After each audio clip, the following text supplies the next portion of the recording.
Hello everyone, welcome to Paul brothers. सन 1971 भारत पाकिस्तान के जंग को पूरे 51 साल हो चुके हैं, जिसमें भारत को एक ऐतिहासिक जीत मिली थी जब 16 दिसंबर को पाकिस्तान आर्मी ने सरेंडर किया। लेकिन इसके अलावा 4 दिसंबर इस वॉर के लिए एक निर्णायक दिन साबित हुआ। आखिर ऐसा क्या हुआ था 4 दिसंबर को और क्यों भारतीय नौसेना के लिए ये इतना इम्पोर्टेंट दिन है, जानते हैं आज के इस वीडियो में। वीडियो को शुरू करने से पहले अगर आप चैनल पे नए हो तो चैनल को सब्सक्राइब कर लो। 51 साल पहले दिसंबर महीने के पहले वीक की बात है। विशाखापट्टनम में विंटर का मौसम चल रहा था और शाम होते पूरे शहर अंधेरे में डूब जाया करता था। युद्ध के चलते सेना ने सख्त पाबंदी लगा रखी थी, जिसके चलते मोमबत्ती भी जलाने की अनुमति नहीं थी। ऐसा करने के पीछे रीजन ये था कि किस एरिया में आबादी है उसकी भनक पाकिस्तान को ना लगे। लेकिन आखिर क्यों विशाखापट्टनम को पाकिस्तान ने स्पेशली टारगेट बनाया था, इसके लिए इस वॉर की स्ट्रेटेजी को समझना होगा। पाकिस्तान के साथ भारत का ये वॉर तब शुरू हुआ जब ईस्ट पाकिस्तान में बगावत शुरू हुई।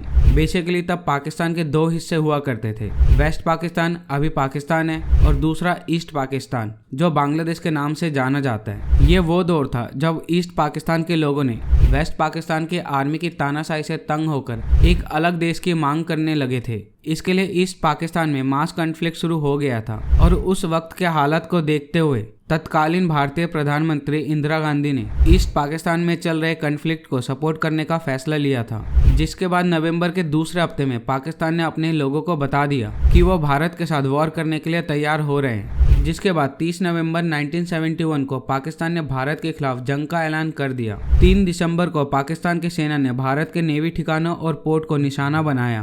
दरअसल पाकिस्तान के साथ वॉर शुरू होने के बाद भारत ने अपना वॉरशिप INS विक्रांत को जंग में उतारा। इसे विशाखापट्टनम के पास समुद्र में तैनात किया गया। यहाँ से भारतीय सेना के फाइटर जेट टेक ऑफ भर के ईस्ट पाकिस्तान पर आसानी से हमला कर सकते थे। जिसके बाद पाकिस्तान ने INS विक्रांत को तबाह करने का फैसला किया ताकि यहाँ से फाइटर जेट टेक ऑफ करके हमला ना कर सके। इसके साथ ही पोर्ट पर हमला करके पाकिस्तान इंडियन बैटलशिप के मूवमेंट को रोकना चाहता था और साथ में HPCL कंपनी को उड़ाना चाहता था, जिससे विशाखापट्टनम शहर ऑलमोस्ट तबाह हो जाता। इसके लिए पाकिस्तान ने अपनी सबमरीन PNS गाजी को श्रीलंका की तरफ से भारत के समुद्री सीमा में एंटर कराया।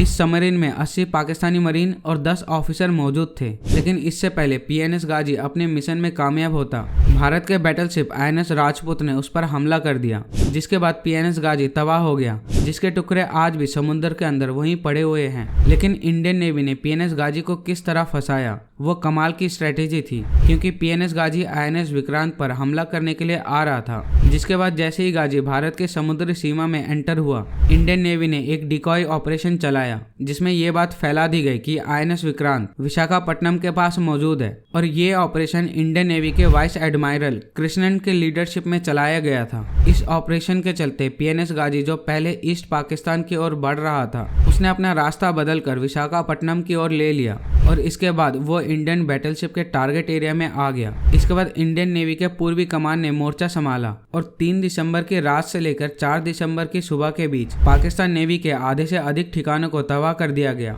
इसके बाद इंडियन आर्मी और एयरफोर्स मैदान में उतरी और पाकिस्तान को बड़ा नुकसान पहुंचाया। जिसके बाद 16 दिसंबर 1971 को करीब 90,000 सैनिक के साथ उस समय के पाकिस्तान के जनरल ने भारत के आगे सरेंडर कर दिया। जिसके बाद ये वॉर खत्म हो गया। इंडियन नेवी के द्वारा किया गया ऑपरेशन 4 दिसंबर को सक्सेसफुल साबित हुआ, जिस वजह से इस दिन को इंडियन नेवी डे के तौर पे हर साल मनाया जाने लगा। इसके अलावा पाकिस्तान पर उसी जीत और उसमें शामिल सैनिक के करेज और सेक्रीफाइस को याद करते हुए इंडियन नेवी के पूर्वी कमान में विक्ट्री एट सी यानी समुद्र में विजय नाम से 1996 में एक वॉर मेमोरियल भी बनाया गया।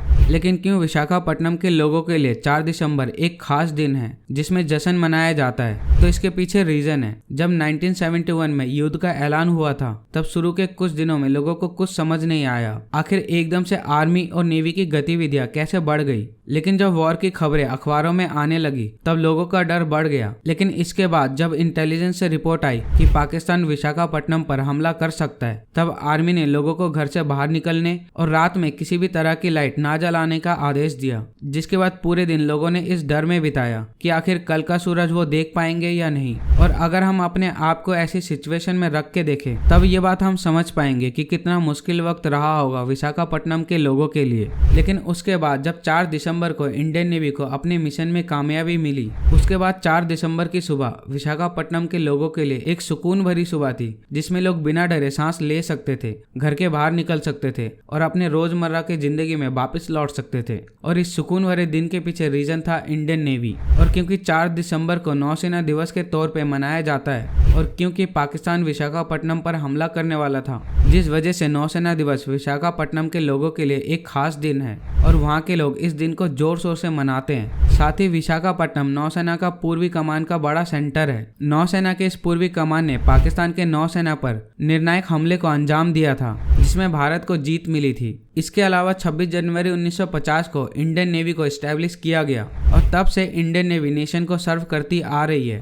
भारत की कोस्टल लाइन 15,200 किलोमीटर की है, जिसे इंडियन नेवी के द्वारा प्रोटेक्ट किया जाता है, जिसके चलते भारत के सी कोस्ट पर बसे शहरों के लोग सुकून की सांस लेते हैं। And we all Indian feel proud on our Indian navy. Video को यहाँ तक देखने के लिए thank you so much. Video informative लगी हो तो वीडियो को लाइक करो, चैनल को सब्सक्राइब करो और मैं मिलता हूँ आपसे अगली वीडियो में।